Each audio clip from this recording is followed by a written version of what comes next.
മാധ്യമം പോഡ്കാസ്റ്റ്. മാധ്യമം എഡിറ്റോറിയൽ 2025 ഫെബ്രുവരി 4 ചൊവ്വ. സവർണ മേൽക്കോയ്മ, ഉന്നത അധമകുല സങ്കല്പങ്ങൾ പൂർണ്ണമായും ഉടഞ്ഞു വീണാൽ മാത്രമേ ഇന്ത്യയിലെ ദലിതുകൾക്കും ആദിവാസികൾക്കും സ്വൈര്യജീവിതം സാധ്യമാവൂ എന്ന് പറഞ്ഞു വെക്കുകയാണ് ഇന്നത്തെ എഡിറ്റോറിയൽ. അയോധ്യയുടെ കണ്ണുനീർ. അയോധ്യ എന്നാൽ യുദ്ധമില്ലാത്ത ഇടമെന്നത്രേ അർത്ഥം. ദൗർഭാഗ്യകരമെന്ന് പറയട്ടെ, സ്വാതന്ത്ര്യാനന്തര ഇന്ത്യയുടെ മുക്കുമൂലകളിൽ നടന്ന ഒട്ടനവധി കലഹങ്ങളും കലാപങ്ങളും അയോധ്യയെ ചൊല്ലിയായിരുന്നു.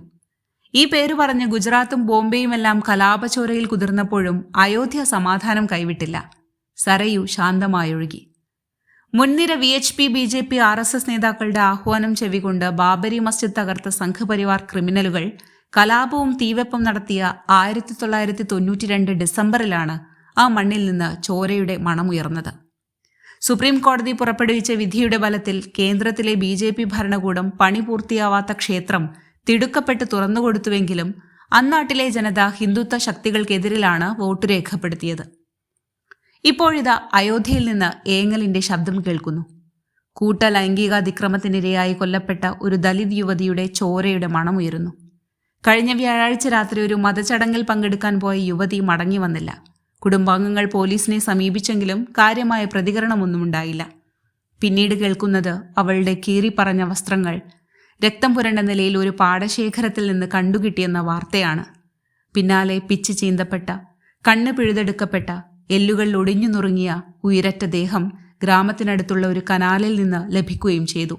അക്രമികൾക്കും ദേശവിരുദ്ധർക്കും തീവ്രവാദികൾക്കുമെതിരിൽ കോടതി വിധിക്ക് പോലും കാത്തുനിൽക്കാതെ സുപ്രീം കോടതി വിലക്കിയ ബുൾഡോസർ ശിക്ഷ നടപ്പാക്കുന്ന രാജ്യത്തെ ഏറ്റവും ശക്തനായ മുഖ്യമന്ത്രിയെന്ന് ഹിന്ദുത്വ പരിവാറുകാർ ഊറ്റം കൊള്ളുന്ന ആദിത്യനാഥിന്റെ ഭരണത്തിന് കീഴിൽ എന്തുകൊണ്ടാണ് ദലിത് ജീവിതങ്ങൾക്ക് രക്ഷയില്ലാത്തത്? ദലിത് പെൺകുട്ടികളെ ലൈംഗിക അതിക്രമത്തിനിരയാക്കി കൊന്നുകളയുന്ന മേൽജാതി ക്രിമിനലുകൾ അശിക്ഷിതരായി വിലസി നടന്ന് അടുത്ത ഇരകളെ തേടുന്നത്? പ്രമാദമായ ഹാഥ്രസ് സംഭവം മനസാക്ഷിയുള്ള ഒരു ഇന്ത്യക്കാരും മറന്നിട്ടുണ്ടാവില്ല. കേസിലെ നിർണായക തെളിവുകൾ നശിപ്പിക്കുന്നതിന്റെ ഭാഗമായി മുകളിൽ നിന്നുള്ള നിർദ്ദേശപ്രകാരം ദലിത് പെൺകുട്ടിയുടെ മൃതദേഹം കുടുംബത്തിന്റെ സാന്നിധ്യമോ സമ്മതമോ കൂടാതെ പോലീസ് ദഹിപ്പിക്കുകയായിരുന്നു.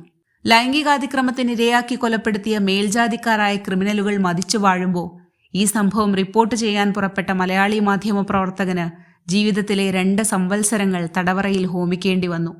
4.5 വർഷങ്ങൾക്കിപ്പുറവും സർക്കാർ വാഗ്ദാനം ചെയ്ത സുരക്ഷിതമായ താമസസ്ഥലം, വീട്, ജോലി എന്നിവയൊന്നും ലഭിക്കാതെ ഇരയുടെ കുടുംബം CRPF സുരക്ഷയ്ക്ക് കീഴിലും ഊരുവിലക്കിന് സമാനമായ രീതിയിൽ പേടിച്ചു വിറച്ച് ജീവിക്കുന്നു. പ്രതികളിൽ 3 പേർ അയൽവീടുകളിലുണ്ട്.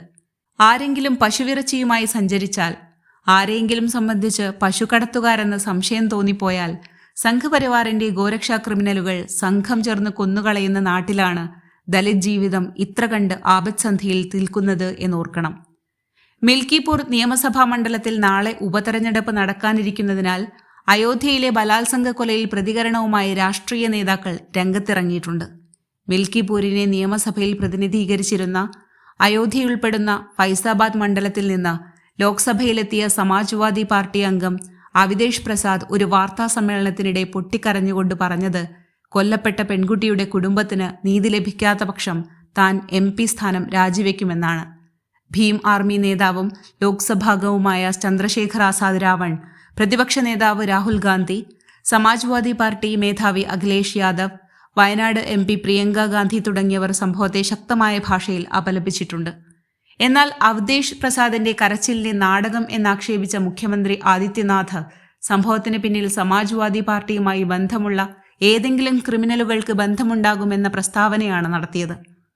UPയിൽ മാത്രമല്ല, BJP ഭരണത്തിലുള്ള മധ്യപ്രദേശ്, രാജസ്ഥാൻ, ഗുജറാത്ത്, മഹാരാഷ്ട്ര തുടങ്ങിയ സംസ്ഥാനങ്ങളിലും ദലിതുകൾ അടിക്കടി അക്രമങ്ങൾക്കും അപമാനത്തിനും ഇരയാവുന്നത് പതിവാണ്. ചെയ്ത ജോലിക്ക് കൂലി ചോദിച്ചു, നവവരൻ കോട്ട് ധരിച്ചു, കുതിരപ്പുറത്ത് യാത്ര ചെയ്തു, ചെരുപ്പ് ധരിച്ച് ജന്മിയുടെ വീട്ടിൽ കയറി, പീഡനം നടത്തിയ മേൽജാതിക്കാർക്കെതിരെ പരാതിയുമായി പോലീസിനെ സമീപിച്ചു. ഇതെല്ലാമാണ് ദലിതുകളെ കൊലപ്പെടുത്തിയതിനും കൊല്ലാക്കൊല ചെയ്യുന്നതിനുമുള്ള കാരണങ്ങൾ. മനുസ്മൃതിയല്ല, തുല്യതയോടെ അന്തസ്സോടെ ജീവിക്കാനുള്ള സ്വാതന്ത്ര്യം മൗലികാവകാശമായി വാഗ്ദാനം ചെയ്യുന്ന ഭരണഘടന നിലനിൽക്കെയാണ് ഇவ்விധം ജാതി കൊലപാതകങ്ങൾ നടപാടുന്നത്. അടുത്ത ജന്മത്തിൽ പൂണൂലിട്ട ബ്രാഹ്മണനായി ജനിക്കണമെന്ന ആഗ്രഹം തുറന്നു പറഞ്ഞിട്ടുള്ള കേരളത്തിൽ നിന്നുള്ള കേന്ദ്ര സഹമന്ത്രി കരുതുന്നതുപോലെ ഉന്നത കുലജാത മന്ത്രിമാരെ വകുപ്പേൽപ്പിച്ചാൽ എളുപ്പം പരിഹരിക്കാൻ കഴിയുന്നതല്ല രാജ്യത്തെ ദലിതുകളും ആദിവാസികളും നേരിടുന്ന ദുരവസ്ഥകൾ. മന്ത്രിയും പാർട്ടിയും മുന്നോട്ട് വയ്ക്കുന്ന സവർണ മേൽക്കോയ്മ, ഉന്നത അധമകുല സങ്കല്പങ്ങൾ പൂർണ്ണമായും ഉടഞ്ഞു വീണാൽ മാത്രമേ ഇന്ത്യയിലെ ദലിതുകൾക്കും ആദിവാസികൾക്കും സ്വൈര്യജീവിതം സാധ്യമാവൂ. അവരുടെ കീറിമുറിഞ്ഞ ശരീരങ്ങളും ചോര പുരണ്ട വസ്ത്രങ്ങളും വയലുകളിലും കനാലുകളിലും ഒഴുകി നടക്കാതിരിക്കൂ. മാധ്യമം പോഡ്കാസ്റ്റ്.